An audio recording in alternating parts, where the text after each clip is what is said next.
Hello, everybody. My name is John Rink, and you are watching Social Time, the show that's all about developing community and fostering interpersonal relationships. Today, we're going to be talking about connectivity and influence. Stanley Milgram was a scientist that believed everyone on Earth could be connected within 6 degrees of separation. To prove his hypothesis, he selected 200 people in Nebraska and asked them to send letters through the mail to business people in Boston, Massachusetts. What he found out was that the receiver was able to get the letter from the sender within 6 degrees of separation, meaning that from the sender to the receiver, it was the sender, a sender's friend, another person, someone that knew the other person, then another person, and then the intended person. So 6 degrees of separation.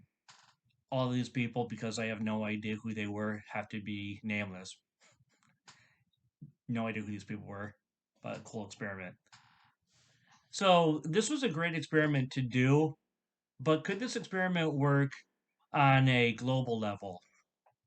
Duncan J. Watts was another scientist who wanted to see if this was possible.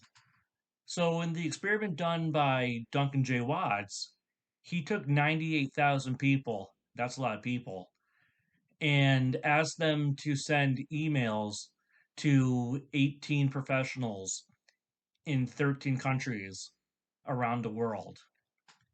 What Duncan J. Watts' experiment found out was that Stanley Milgram's experiment did work globally.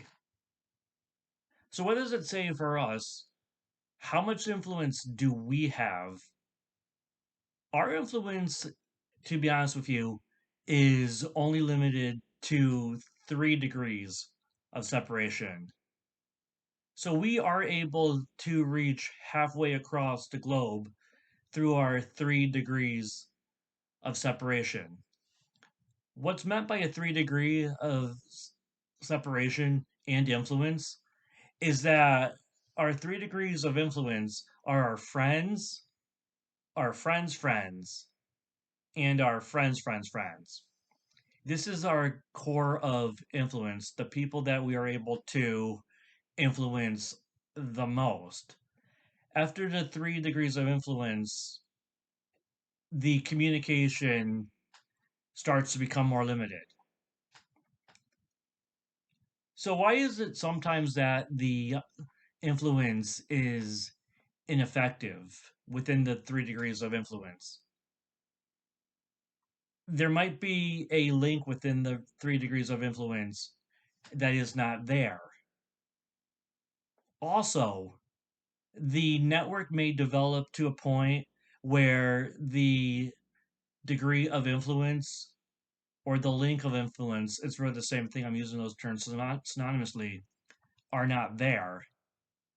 Third, again, like we said before, the link might be too big, the links might be too big in our network where we're not able to keep track of that link.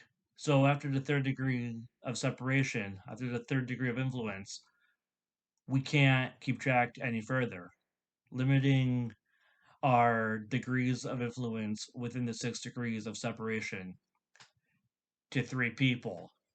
Now, it's been found that with technology like Facebook, things like that, that we are able to have some more leeway, if you will, or some more